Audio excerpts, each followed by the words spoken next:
हमारे भ्राता भी हैं, मित्र भी हैं, सखा भी हैं और परम विद्वान, एक नहीं अनेकों पुराणों के प्रकांड विद्वान आदरणीय श्री विजय शास्त्री जी, हम सब लोग इनको व्यासपीठ को साष्टांग दंडोत करते हैं, प्रणाम करते हैं। हमारे मध्य में उपस्थित परम साध्वी गीतांजलि माता, हमारे ब्राह्मण समाज के गौरव जय गोविंद जी, बालाजी मंदिर के महंत परम पूज्य महेश शर्मा जी, सनातन स्वाभिमान सभा के अध्यक्ष हमारे मित्र ब्रजेश शर्मा जी और भी उस संगठन के बहुत से लोग, और इसी क्रम में यूनाइटेड फ्रंट के हमारे राष्ट्रीय अध्यक्ष, बहुत ही सनातन के प्रति जुझारू, समर्पित, धर्म के प्रति, सनातन के प्रति, राष्ट्र के प्रति और हिंदुत्व के प्रति समर्पित, हम सब के मार्गदर्शक, वयोवृद्ध और बहुत ही सुलझे दिव्य महापुरुष जय भगवान गोयल जी हम सबके मध्य में विराजमान हैं। सभी ब्राह्मण बंधु, भगवत कथा रसरसिक एवं वंदनीय मातृशक्तियाँ, हमारे बहुत ही स्नेही श्रवणदास जी महाराज का ये है, इसको इनके परिश्रम और इनके साहस, मुझे लगता है कोई मापदंड नहीं है। इतना बड़ा कार्यक्रम, इतना बड़ा आयोजन ये उठाते हैं और आप सबके सहयोग से ये कार्यक्रम बहुत ही सुंदर सुचारू रूप से संपन्न होता है।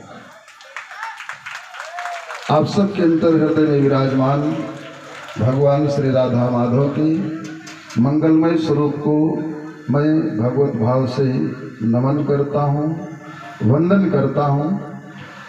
समय ज़्यादा नहीं है, कथा आप लोग इतनी सुंदर हमारे व्यास जी महाराज से समय समय पर व्यास और समास दोनों विधाओं का प्रयोग करते हुए आपको कथा का रसास्वादन करा रहे हैं। एक बड़ा सुंदर श्लोक है कि महाहवे शस्त्रभृताम परीक्षा, युद्ध में योद्धा की परीक्षा होती है, शस्त्रधारियों की परीक्षा होती है। हुतासने हाटक सम परीक्षा, सोने की परीक्षा अग्नि में होती है। आपत्ति काले गृहिणी परीक्षा, विपत्ति के समय में स्त्री की परीक्षा होती है। धीरज धर्म मित्र रुणारी, आपत काल परखिए चारी, विद्यावताम भागवते परीक्षा। और विद्वानों की परीक्षा भागवत में होती है। तो भागवत में विद्वानों की परीक्षा लेता कौन है? भागवत के माध्यम से विद्वान की परीक्षा कौन लेता है? वक्ता की परीक्षा कौन लेता है? जो भी लेता हो, मना स्थिति हमारी है। मुझे लगता है कि भागवत के माध्यम से विद्वानों की परीक्षा श्रोता लेते हैं, आप सब लेते हैं प्रमाण के रूप में। यहाँ का प्रमाण दूं, कहीं और का, प्रत्येक कथा का प्रमाण मैं दे सकता हूँ। यहाँ की बात कर रहा हूँ। इतने लोग आप बैठे हैं, 7 दिन के बाद इसमें से कोई न कोई जरूर श्रवणदास जी से कहेगा कि महाराज जी ने ये कथा तो सुनाई नहीं। ये समस्या हम लोगों के सामने बहुत आती है, आपने ये कथा तो सुनाई नहीं।